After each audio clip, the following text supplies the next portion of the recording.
Hello everyone, this side Abhishree. And आज हम लोग क्लास 10th का हिस्ट्री का सेकेंड चैप्टर स्टार्ट करने जा रहे हैं, नेशनलिज्म इन इंडिया।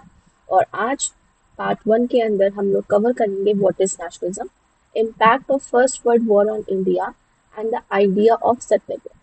तो आप लोगों ने अभी तक क्लास 8 तक, क्लास 9 तक बहुत नेशनलिज्म के बारे में कुछ कुछ स्टोरीज पढ़ी होंगी, इंडिपेंडेंस से रिलेटेड, इंडिपेंडेंस वॉर से रिलेटेड कि कौन कौन से रिवॉल्ट हुए इंडिया में।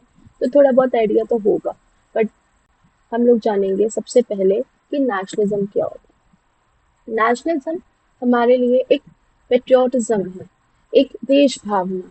जैसे पिछले चैप्टर में, फर्स्ट चैप्टर में, जब हम लोगों ने नेशनलिज्म इन यूरोप पढ़ा, तो उसके अंदर हम लोगों ने देखा कि कैसे लोगों के अंदर नए नए सॉन्ग्स, नए नए राइम्स, पुराने फोक डेज के थ्रू लोगों के मन में देश भावना जगाई गई, वन नेशन स्टेट बनाने के लिए। ऐसे ही हमारे इंडिया के अंदर क्या हुआ, कैसे हमारे इंडिया में लोगों को ये एहसास दिलाया गया कि हम लोग एक कॉलोनी में बन गए हैं, हम लोगों के ऊपर एक कॉलोनियलिज्म चल रहा है जो हम लोगों को धीरे धीरे स्लेवरी के टुवर्ड्स लेके जा रहा है। ऑलमोस्ट 150 ईयर्स हो गए थे ब्रिटिश रूल को लेके, और हम लोग इस ब्रिटिश रूल में दबते ही जा रहे थे, दबते ही जा रहे थे। क्यों? क्योंकि हर इंसान अलग अलग डिफिकल्टीज फेस कर रहा था, उसकी अलग अलग प्रॉब्लम्स थी, और उसको अलग अलग तरीके से आज़ादी चाहिए थी, फ्रीडम चाहिए थी। बट अब कैसे लोगों में एक यूनिटी लाए, कैसे लोगों का इंटरेस्ट प्रमोट करें कि देखो आपको आज़ादी चाहिए, कैसे लोगों के अंदर आज़ादी आएगी, कैसे लोगों को ये पता चलेगा कि हमारा ये एक देश है, हम सब अलग अलग नहीं है, एक है, वन नेशन है। और कैसे हम लोगों को इस फॉरेन इन्फ्लुएंस से, इस इन ब्रिटिशर्स से कैसे हम लोगों को आज़ादी चाहिए। तो नेशनलिज्म ने एक बहुत इम्पोर्टेंट रोल प्ले किया है हमारे इंडिया के स्ट्रगल में, क्योंकि नेशनलिज्म सिर्फ एक वर्ड ही नहीं, एक भावना है, एक फीलिंग है लोगों के मन में कि कैसे हम अपने देश के लिए प्रेम दिखाएं, अपने देश के लिए प्यार दिखाएं, अपने देश के टुवर्ड्स कुछ करने का जज्बा हो हम लोगों के अंदर। तो यही जानेंगे आगे आगे कि कैसे जो हमारे नेशनल लीडर्स थे, फ्रीडम फाइटर्स थे, उन लोगों ने कैसे लोगों के अंदर ये नेशनलिज्म की बिलीफ, ये मान्यता लोगों के अंदर कैसे जगाई, कैसे लोगों के अंदर पेट्रियटिज्म की फीलिंग आई और लोग लड़े ब्रिटिश कॉलोनियल रूल से, और कैसे हम लोगों को आज़ादी मिली। और इसमें साथ ही साथ हम लोग जानेंगे कि कैसे कांग्रेस और महात्मा गांधी ने मिलके और इस जो अलग अलग ग्रुप्स बने थे उनको कैसे यूनाइटेड किया, क्योंकि पहले हमारा इंडिया बहुत डिवाइडेड था, सब लोग अलग अलग तरीके से डिवाइडेड थे, सारी सोसाइटीज डिवाइडेड थी कि नहीं ये हमारा रूल है, ये हमारा रूल है, हम ऐसे करेंगे, हम वैसे करेंगे। But this is not a form. अगर हम सब लोग अलग अलग रह के करेंगे, अलग अलग अपनी लड़ाइयाँ लड़ेंगे, तो कभी हम एक लड़ाई तो लड़ ही नहीं पाएंगे, और हमें पूरी आज़ादी तो कभी मिल ही नहीं पाएगी। वी नेवर गेट अ पूर्ण स्वराज। और ये चीज़ महात्मा गांधी को और कांग्रेस के लीडर्स और फ्रीडम फाइटर्स को पता था। तो ये सबसे पहले बहुत इंपॉर्टेंट क्राइटेरिया था कि कैसे हमारे देश के अंदर सबको एक यूनाइटेड फॉर्म में लेकर आए, सब एक साथ आए। तो हम जानेंगे आगे आगे कि कैसे non cooperation movement, civil disobedience movement, ये सब कैसे आगे आए, कैसे लोगों के अंदर ये फीलिंग डेवलप हुई, कैसे ये मूवमेंट्स आगे बढ़े, और फाइनली जो हमारा गोल था वो हमें मिला। तो यहाँ पे जो स्टोरी होती है वो हम लोग 1920 से पिक कर रहे हैं, ईयर 1920 से। तो सबसे पहला है हमारा impact of first world war of India. अब हुआ क्या कि आपका ना फर्स्ट वर्ल्ड वॉर 1919 के बाद में एक अलग तरीके से लोगों के अंदर, जगह जगह पे लोगों के अंदर रिवॉल्ट हो गया, लोगों के अंदर गुस्सा आ रहा था, नए नए सोशल ग्रुप्स इमर्ज हो रहे थे, नए नए स्ट्रगल के मोड्स इमर्ज हो रहे थे कि कोई नॉन वॉयलेंस से लड़ रहा था, कोई वॉयलेंस अपना रहा था। बट ये सब क्यों हो रहा था? इतनी 1919 के बाद ऐसा क्या हुआ कि लोगों के अंदर इतना ज्यादा गुस्सा एक साथ से आ गया? तो उसके पीछे की सबसे बड़ी वजह थी first world war. First world war में क्या हुआ कि हम लोग तो कॉलोनी है, ब्रिटिशर्स की कॉलोनी थी, ठीक। अब ब्रिटिशर्स लड़ रहे थे, इंडिया तो नहीं लड़ रहा था, but India as an a colony of British, अब ब्रिटिशर्स की कॉलोनी थी इंडिया को, तो इंडिया से भी क्या हो रहा था कि मनी एक्सपेंडिचर, सामान, सब कुछ जा रहा था। इवन सोल्जर्स भी इंडिया से ट्रांसफर हो रहे थे। अब उसमें क्या हुआ कि जो उनका खर्चा था, जो उनका एक्सपेंडिचर था, जो उन्होंने वॉर लोन्स लिया लड़ने के लिए, उसका सीधा सीधा इम्पैक्ट किसके ऊपर पड़ा? इंडिया के ऊपर पड़ा। एक बहुत बड़ा इकोनॉमिक स्ट्रेन। कैसे? अब उनका इकोनॉमिक स्ट्रेन कैसे आया? अब उनका जो भी एक्सपेंडिचर था, अब उसका बदला उन्होंने इंडिया से लिया। यहाँ पे उन्होंने क्या किया? कस्टम ड्यूटीज लगा दी और इनकम टैक्स इंट्रोड्यूस कर दिया, जिसकी वजह से क्या हुआ? 1930 से 1918 के बीच में, 1913 से लेके 1918 के बीच में जो प्राइसेस थे वो डबल हो। ठीक, मतलब इनकम उतनी ही है लोगों की, पर खर्चे जो थे वो डबल हो गए। किसके खर्चे डबल हो गए? पब्लिक, इंडिया के पब्लिक के, जिनका कोई रोल नहीं था इस वर्ल्ड वॉर में, पर कॉमन पीपल को झेलना पड़ा। उसके बाद इन्फ्लेशन एंड हार्डशिप। अब लोग मेहनत कर रहे हैं, खूब मेहनत कर रहे हैं, पर इन्फ्लेशन यानी महंगाई बहुत ज्यादा बढ़ती जा रही है। जब प्राइसेस डबल हो गए, अब लोग छोटी छोटी चीजें नहीं खरीद पा रहे हैं। क्यों नहीं खरीद पा रहे? भाई उनकी इनकम तो मान लो 2000 है, पर खर्चे 5000, वही पे उठके हुए हैं, उनको पैसे मिल नहीं रहे हैं, और हर एक चीज के प्राइसेस डबल होते जा रहे हैं, टैक्सेस बढ़ता जा रहा है, कहाँ से करेंगे? इसके बाद फोर्स रिक्रूटमेंट हुआ। फोर्स रिक्रूटमेंट में क्या है कि जबरदस्ती गांव से लोगों को उठाया गया। जो यंग मेन थे, जो एडल्ट्स थे, उनको जबरदस्ती उठा के आर्मी में भेजा गया फर्स्ट वर्ल्ड वॉर लड़ने के लिए। अब वो लोग क्या कर रहे थे? अपने विलेजेस में रह के फार्मिंग एक्टिविटी कर रहे थे। अब वो फार्मिंग एक्टिविटी कौन करेगा? उनको वहां से भी रेवेन्यू तो देना ही पड़ेगा उनकी फैमिली को। अब उसके लिए वहां पे कौन है? सिर्फ फीमेल्स है, वो करेंगी फार्मिंग। वो कितना, उनको भी आइडिया नहीं, क्योंकि उस टाइम पे तो मेंस कर रहे थे फार्मिंग एक्टिविटी। तो वहां से भी वो रेवेन्यू ले रहे हैं और जबरदस्ती वहां से लोगों को उठा उठा के वॉर में भी भेज रहे हैं, जिसकी वजह से लोगों के अंदर और गुस्सा आया। और कि ये जबरदस्ती, मतलब एक तरफ से ज्यादा महंगाई, हम ज्यादा मेहनत भी कर रहे हैं, हम काम भी कर रहे हैं, उसके बावजूद हमारे यहाँ से लोगों को जबरदस्ती उठा के लेके वॉर में लेके जा रहे हैं। और उसके बाद एक और अत्याचार हुआ, या बिजली गिर गई लोगों के ऊपर, कह सकते हैं। फेमाइंस आ गए, फेमाइंस और एपिडेमिक। अब फेमाइंस में क्या कि क्रॉप फेल हो गई।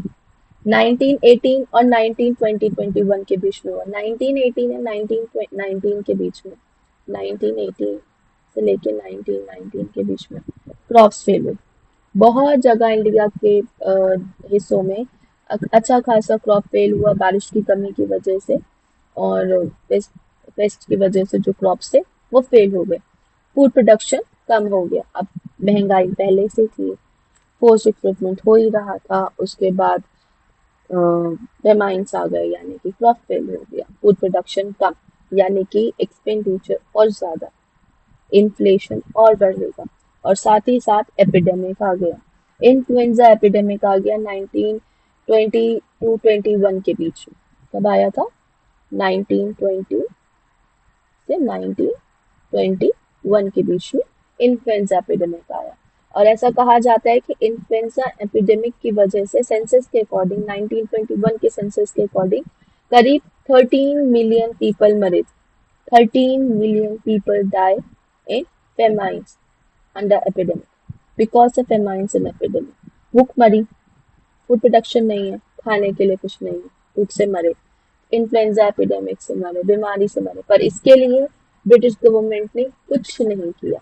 यानी अगर उनको पैसा कमाना है तो वो हमारे देश से खूब पैसा कमाएंगे, क्योंकि उनकी तो यही सोच थी। वो इंडिया में आए ही पैसा कमाने के लिए थे। वो हम लोग इंडियंस को क्या समझते थे कि स्लेव्स हैं, हमें कुछ नहीं पता। उनको सिर्फ यहाँ पे आके पैसा कमाना था और कुछ नहीं करना था। उनको कोई मतलब नहीं था कि लोग क्या कर रहे हैं, क्या नहीं कर रहे हैं, लोग मर रहे हैं, लोग नहीं मर रहे हैं, लोग फूड फूड प्रोडक्शन हो रहा है नहीं हो रहा है। बस उनको उनके रेवेन्यू से मतलब था, उनको उनके पैसों से मतलब था, उनको उनके टैक्स से मतलब था। और ये सब रीजन जो थे वो 1919 के बाद में एकदम से बहुत ज्यादा उभर के आए। लोगों के अंदर बहुत गुस्सा आया, क्योंकि लोगों को कहीं ना कहीं उम्मीद थी कि शायद फर्स्ट वर्ल्ड वॉर जब खत्म हो तो शायद ब्रिटिश गवर्नमेंट उनके लिए कुछ करे, उनके बेनिफिट के लिए कुछ करे। पर ब्रिटिश गवर्नमेंट ने कुछ नहीं किया, नथिंग। और जब एक एक्सपेक्टेशन होती है कि हाँ ये सरकार हमारे लिए करेगी या ये कोई करेगा हमारे लिए, वो नहीं करता तो बहुत गुस्सा आता है, राइट।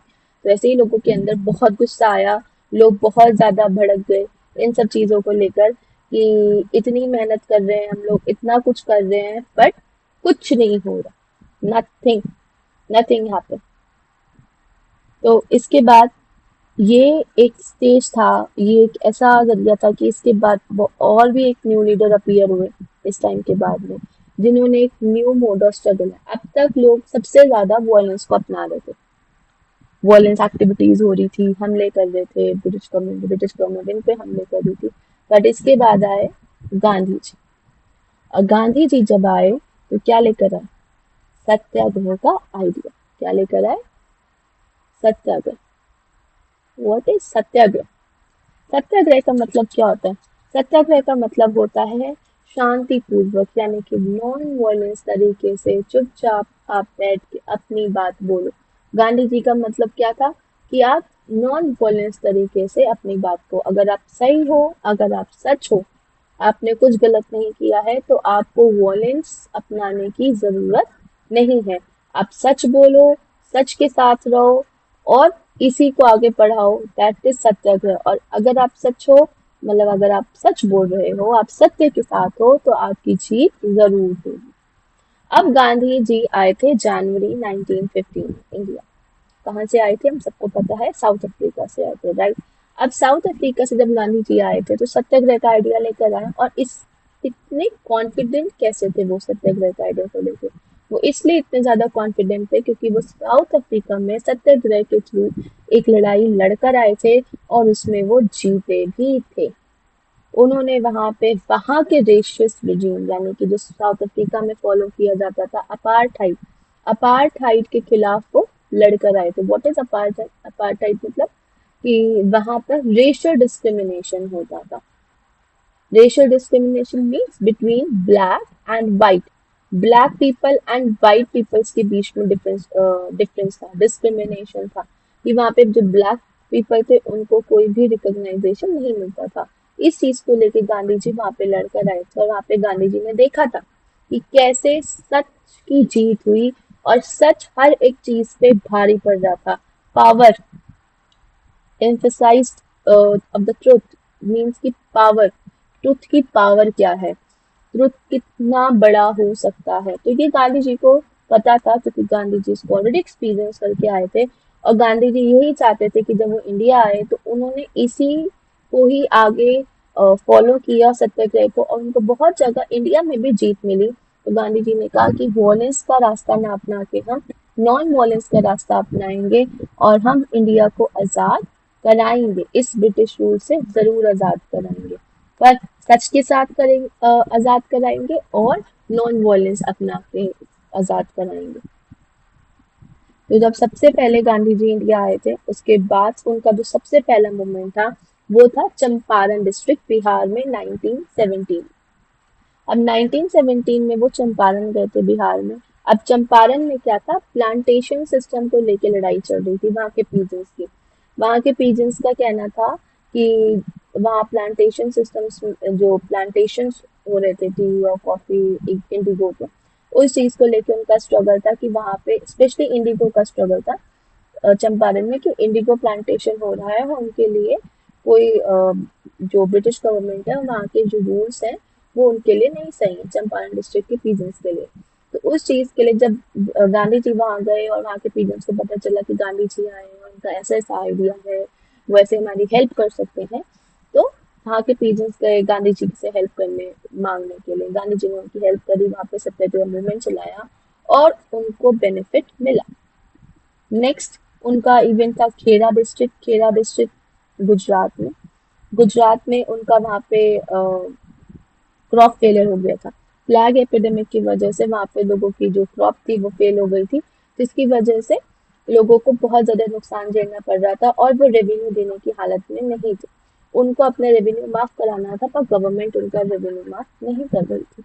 इसलिए उन्होंने गए गांधी जी के पास, गांधी जी से रिक्वेस्ट करी, गांधी जी ने उनके लिए वहाँ पे सत्याग्रह मूवमेंट किया, और उनका जो रेवेन्यू था वहाँ पे रिलैक्स करवाया गवर्नमेंट से, यानी माफ करवा दिया उस साल के लिए।